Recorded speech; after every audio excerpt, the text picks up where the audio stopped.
Hello, everyone.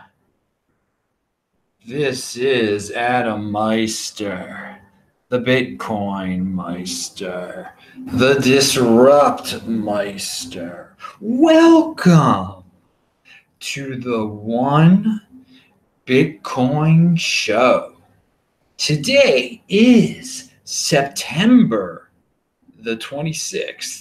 2018, strong hand, long-term thinking, unconfiscatable. All right, people. I want to first thank, someone sent me some Dash yesterday. Thank you very much for the Dash, dude. All of my crypto addresses are linked to below. Everything I talk about in this video is linked to below. Disruptmeister.com. Watch all my old videos. Speaking about videos, tomorrow's Thursday, but then the next day's Friday, and Friday morning, 10:30 a.m. Eastern time. That's New York time, Baltimore time, DC time. This week in Bitcoin, JW Weatherman's going to be on. Alex Edelman, who has never been on before. He's from Lolly. You know, I've talked about Lolly on here before, and some of you are interested in it. So he knows a lot about crypto, and he'll talk a little bit about Lolly. And Arjun, he's got a great Twitter feed that I often quote here. He will return to the show on Friday morning, This Week in Bitcoin. You better believe that show is freaking awesome. 10:30 a.m. on Friday Eastern time. So Alistair Milne has a very interesting tweet out there. Every week I am hearing the same thing from high net worth individuals, family offices, and asset managers. We've been watching Bitcoin, but haven't invested yet. Now that it has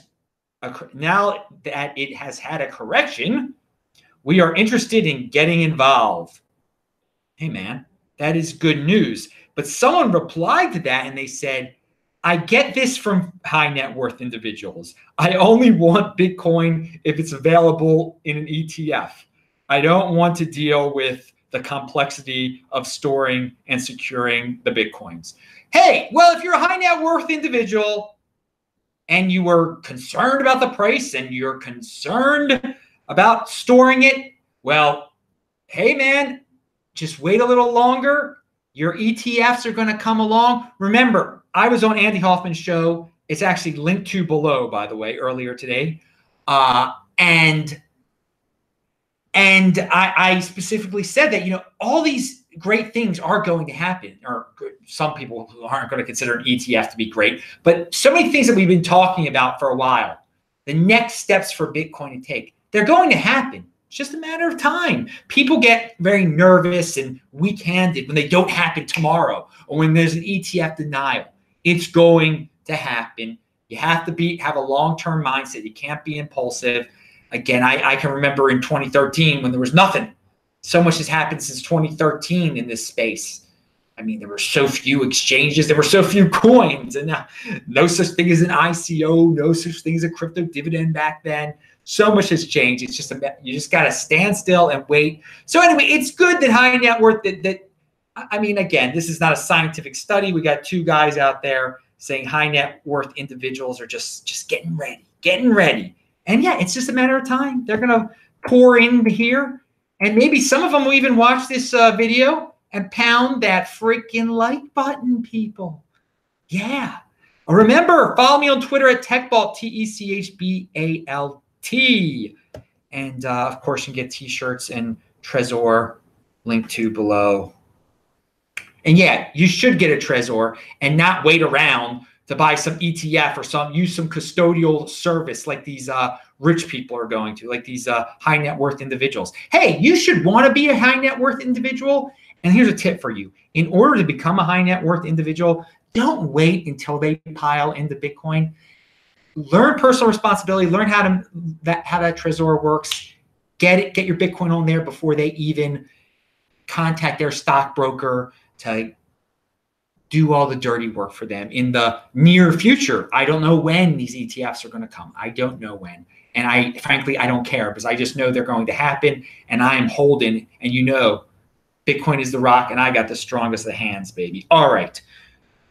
So we got another inspirational tweet out there from the great Michael Krieger, who has also been on this show. I mean, gee, I get some nice guests on the This Week in Bitcoin show. I got to say, Best guest in the space, dude. All right. So Michael Krieger says, if you need someone's permission to use something, there's potentially tyranny baked into the product. Think about that one. He's got some good insights over there at Liberty Blitzkrieg. I don't always agree with him, but he does have some good insights. All right. Yeah, you can email me at adam@tresorhelp.com if you need a crypto consultation, you need help setting up your Trezor, you got some news tips for me. Bang that bell button if you want to get reminders when we go live. So, what do we have? Oh, yeah, I said I was on the Andy's Hoffman shows in the World Crypto Network earlier. So, yeah, it's my second show of the day. But, yeah, check it out. It's linked below. It was great. We talked about altcoins. He's asking me about altcoins and stuff from B-Rhodium to Ethereum. I mean, all sorts of talk. And you better believe I was on fire. The energy was going wild through me. The energy is always going wild through me. I mean, it's like it's nighttime. It's what is it here? 11:02, 11:04. Yeah, man, I could go run right now. And of course, I did run. What, I ran 6 miles earlier today, or some 5 miles. I don't know. Santiago, Chile. That's where I am. It's nice. It's good running. There's dog defecation on the ground here. In these South American countries, there's something with the dog defecation. Northern European countries, no dog defecation. South American countries, dog defecation. All right, so you got to be careful when you're running out there. Got to be careful. And by the way, the dog defecation is worse in Argentina and Uruguay. It's and Brazil. Here it's better, but there's still dog. Okay, enough about that. This is not the dog defecation channel. That's. I mean, I'm sure 80%ers would love that. Oh, look, there's dog poop. I like dog poop. I bet, yeah. Oh, yeah, 80%ers would appreciate a dog poop video more than this video. And that's why they'll end up in dog poop one day, and you will end up as a high net worth individual. Pound that freaking like button. So, TechCrunch has a article here. Crypto mining giant Bitmain reveals heady growth as it files for its IPO. Okay, so it did. Bitmain filed for their IPO. It's done. The Bcash price pumped because of that, because now it's much less likely that Bitmain will have to dump their Bcash, and they own a lot of Bcash because they're going to be able to raise a lot of money through this IPO. Now, I've got to say, if they pull this off, if they come out and have a mainstream IPO with people handing them all sorts of money, hand over fist, from all over the freaking world, this is going to be a positive thing for the crypto space, okay? It's going to be a positive for Bitcoin because this will be the first like pure cryptocurrency company with a tremendous IPO. It's going to make mainstream headlines, and people aren't going to be able to deny that a Bitcoin-related company, people are giving them real money, and they're making real money. And they've done the IPO route, which all these, everyone else that's supposedly legitimate, I mean, to me, it doesn't make them more legitimate. I mean, I don't find that companies that go IPO are better than companies that deal with crypto right now, but this is going to take them to a whole new level. It's going to bring a whole new level of mainstream interest to the cryptocurrency space, to the Bitcoin space. And again, most people don't know the whole drama controversy with Bcash and Bitcoin and Rocket Man Woo. They don't know, and frankly, they don't care. And in a sense, we shouldn't either, if they're all going to come piling in here now and be like, this is a legitimate industry because this company that deals with these cryptocurrencies has gone IPO successfully. So I wish Bitmain the best of luck with their IPO. There's a lot of people out there in Twitter land who are just like finding every little thing that's wrong with this IPO, with the write-up that they did, with the information they gave. Great. They lied. Great. I mean, did they lie? I don't even know. Again, I don't care. The fact is, they're one step closer to getting a real IPO. If Rocket Man Woo is going to become one of the wealthiest men on earth, that's great. I don't have any hate toward him for that. Dude, we should all strive to be some of the wealthiest men on earth, just like he is. I'm telling you, if this thing succeeds, it is going to help. It's going to help Bitcoin. It's going to help cryptocurrency, bring a lot of interest into the space. And you got to look at it from that perspective. I know people have their their feelings toward Bcash and Bitmain. Look, get over your feelings. Get over your feelings. Facts, not feelings, as Ben Shapiro would say, right? All right. So, I mean, have a strong hand, strong emotional hand, long-term thinking here. Okay. So, and Andreas Antonopoulos has another good video out there. What's it called? Orphan blocks and stuck transactions. Okay, it's interesting, and you need if you've got a pretty technically sophisticated wallet or an understanding of technically sophisticated wallet, this video is especially for you. But I will say this: he says in the video that he sends Bitcoin a lot, that he has not spent more than 1 Satoshi per byte since February on his transactions. So for all you fudsters that say how expensive it is, this master, this guru of Bitcoin, true guru. I mean, I shouldn't use the word guru. This master of Bitcoin hasn't spent more than 1 Satoshi per byte. And he says, how he waits, he gives reasons how he was able to pull that off and everything. But again, it doesn't don't believe, people are still trying to do this old fashioned, it's cyclical.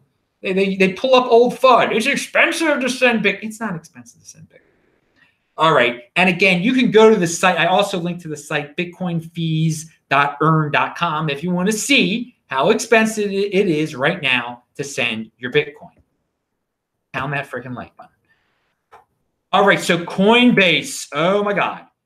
They make an announcement. Today, we're announcing a new listing process that will allow us to rapidly add most digital assets that meet our standards and are compliant with local law, while providing our customers with tools to discover, evaluate, trade, and use digital assets. With this shift in process, our customers can expect us to list most high-quality assets over time.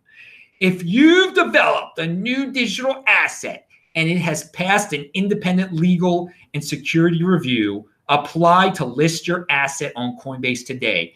And you know darn well that in all the Reddits and all the little groups that everybody's posting, the links that I post to below that show you the this blog post and show you the application form on Coinbase, you can check it out yourself. Now, so Coinbase is going all in with these altcoins. It was pretty obvious for a while, and they're going beyond the top tier, it looks like.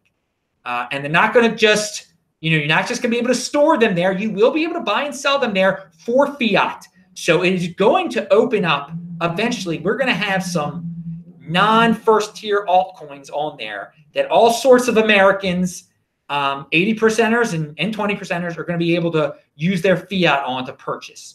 So is this going to create a new pump situation? Is this going to be the spark of a new altcoin pump? Is this why Ripple went up today? Because again, it's it seems to be the Ripple people who are obsessed with getting on the Coinbase too.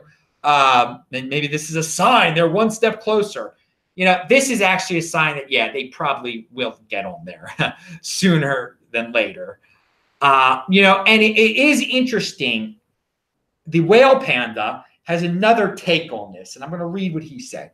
Pretty sure that applications that go through this form go directly into the trash bin. It's just an attempt at stopping the harassment by certain communities. We've seen these type of application forms since the first crypto exchanges, and they never worked.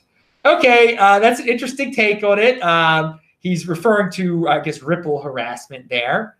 Hey, maybe this is just a way to get people off their backs.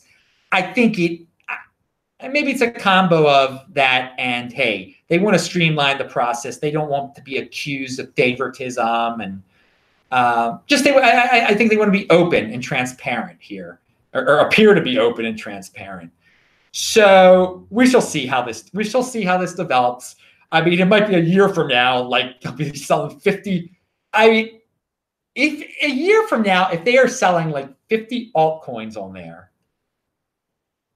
I think we'll be going through quite a bull market for altcoins again. And I guess for Bitcoin, I mean, there'll be all sorts of people piling in that weren't piling, because there's so many people that just want to they want diversification for the sake of diversification.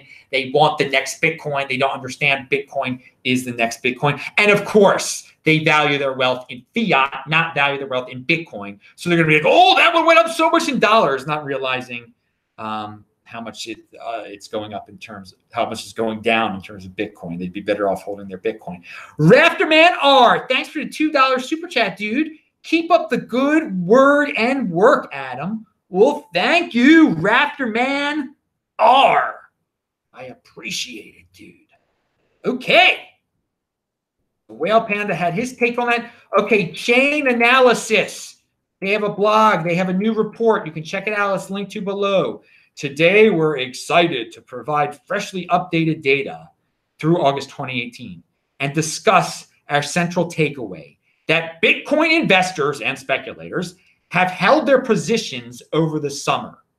So yeah, there has been some strong-handedness through by certain members of the community since, including speculators, during the summer. So people aren't panicking. They're not. There seems to have been a cool off in terms of the weak-handedness. Hands are getting stronger, it appears. This was the summer of the strong hand, perhaps. We'll look back on it one day and we'll have to see if this was the big turning point. But they've got a report on this, so check out that. Their actual report I linked to below. Okay, Monero.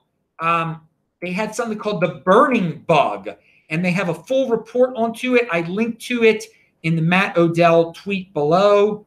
Apparently, on some exchanges, you could not deposit Monero for a while because I guess this bug affected the exchanges. I don't know. I have not been on any exchanges to even check if you can deposit your Monero, remove your Monero now. I don't know. Yeah, I mean, again, if you're concerned about this, please investigate.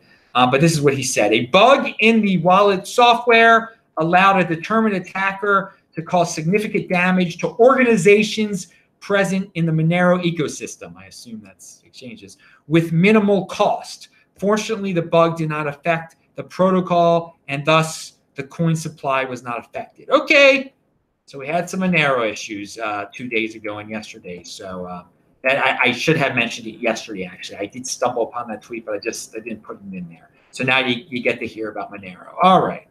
So hopefully the exchange, if you're a person who values your wealth in Bitcoin, you got some Monero, you're trying to get rid of that Monero, hopefully you'll be able to deposit at your favorite exchange soon. Speaking about favorite exchanges, well, I mean, Poloniex, as part of Circle, this is from the Poloniex blog, as part of Circle's commitment to making Poloniex the premier destination for crypto asset trading, we are announcing the addition of our new stablecoin, USD coin it's called, to Poloniex.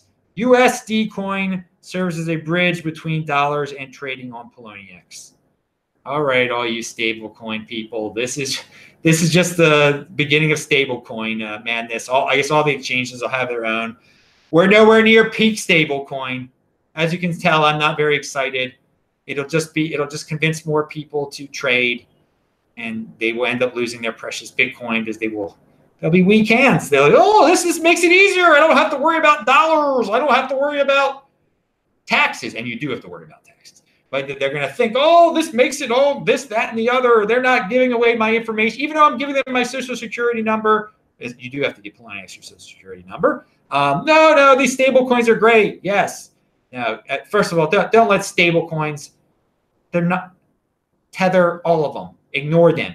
Don't even worry about them, because if you're not worrying about them, it's clear that you're not a trader. If you're a trader and worrying about them, 95% of traders end up in pretty bad shape. Strong hand, long-term thinking, hold. All right, finally, and I almost skipped this. Where is this darn? Where did my gold thing go? I wanted to say something about gold. Wait a second. I'm not leaving this. Okay, here we go. People ask me my thoughts on gold a lot, okay? And this tweet, which will be the last part of this show today, this sums up my thoughts on gold, okay? I've never owned gold. I don't plan on ever owning gold, okay? But this sums it all up. This is from Santrisky. I don't know. A friend, it's linked to below. A friend who escaped Venezuela tells me about government officials in the Caracas airport confiscating gold from families leaving. These families risk their life savings in their luggage, and Chavistas take advantage. But they can't confiscate your Bitcoin, he tells me. Unconfiscatable. Strong hand. Pound that like button. Click on all the squares to see my old videos if you're watching this not live. I'm Adam Meister, the Bitcoin Meister, Disrupt Meister. Remember to subscribe to this channel, like this video, share this video. Check out the notes section below. I'll see you guys in the chat right now. Bye-bye.